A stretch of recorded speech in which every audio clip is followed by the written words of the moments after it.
Hello student, आपका स्वागत है हमारे यूट्यूब चैनल स्टडी विद विकास में। तो स्टूडेंट, इस वीडियो में डिस्कस करेंगे सेक्सुअल रिप्रोडक्शन का।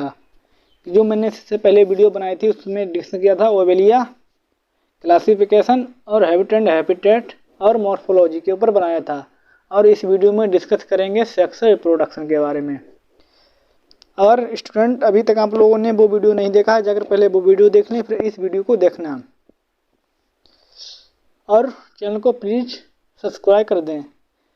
ओवेलिया की लाइफ साइकिल में मेडूसा इसकी सेक्सुअल रिप्रोडक्टिव स्टेज को प्रदर्शित करती है कि जो ओवेलिया होती है उसकी लाइफ साइकिल में जो मेडूसा होता है वो सेक्सुअल रिप्रोडक्टिव स्टेज को प्रदर्शित करता है। प्रत्येक मेडूसा में 4 गोनेड्स पाए जाते हैं और जो प्रत्येक मेडूसा होता है उसमें 4 गोनेड्स पाए जाते हैं तथा यह डायसियस होता है। और ये कैसा होता है? डायसियस होता है, जिसमें मेल एंड फीमेल गोनेड अलग अलग मेडूसा पर पाए जाते हैं और उसमें मेल और फीमेल जो गोनेड होते हैं वो अलग अलग मेडूसा पर पाए जाते हैं।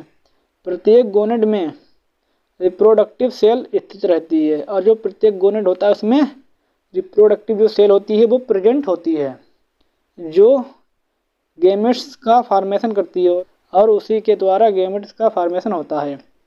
ओवेलिया के गोनेड्स में स्पर्म्स व ईग के रूप में मेल एंड फीमेल गैमेट निर्मित होते हैं या अरेंज होते हैं।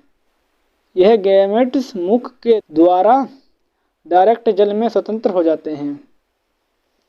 अतः ओवेलिया में एक्सटर्नल फर्टिलाइजेशन होता है कि जो ओवेलिया में फर्टिलाइजेशन होता है वो कैसा होता है? एक्सटर्नल फर्टिलाइजेशन होता है।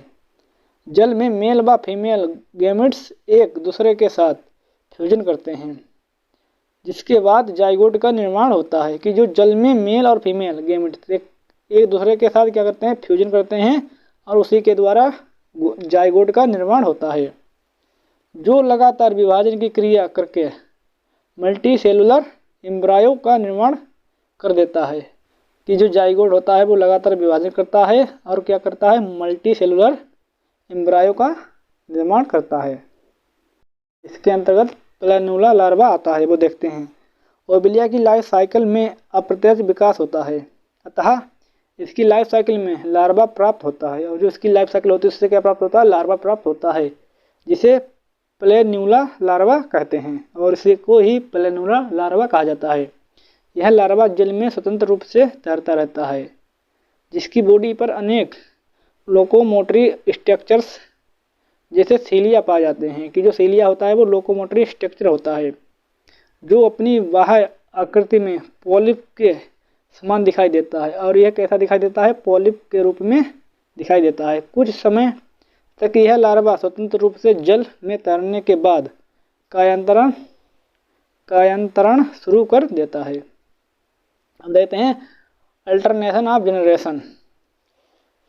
किसी ऑर्गेनिज्म के लाइफ साइकिल में एक असेक्सुअल जनरेशन तथा एक सेक्सुअल जनरेशन का एक के बाद एक का आना अल्टरनेशन ऑफ जनरेशन कहलाता है कि किसी ऑर्गेनाइजेशन के लाइफ साइकिल में एक असेक्सुअल जनरेशन तथा एक सेक्सुअल जनरेशन का एक के बाद एक का आना क्या कहलाता है? अल्टरनेशन ऑफ जनरेशन कहलाता है।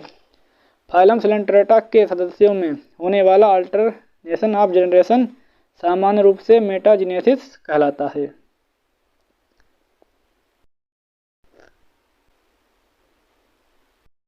स्टूडेंट, ये हो गया सेक्सुअल रिप्रोडक्शन इन ओवेलिया में। और वीडियो को लाइक, शेयर और चैनल को प्लीज़ सब्सक्राइब करें। मिलते हैं नेक्स्ट वीडियो में।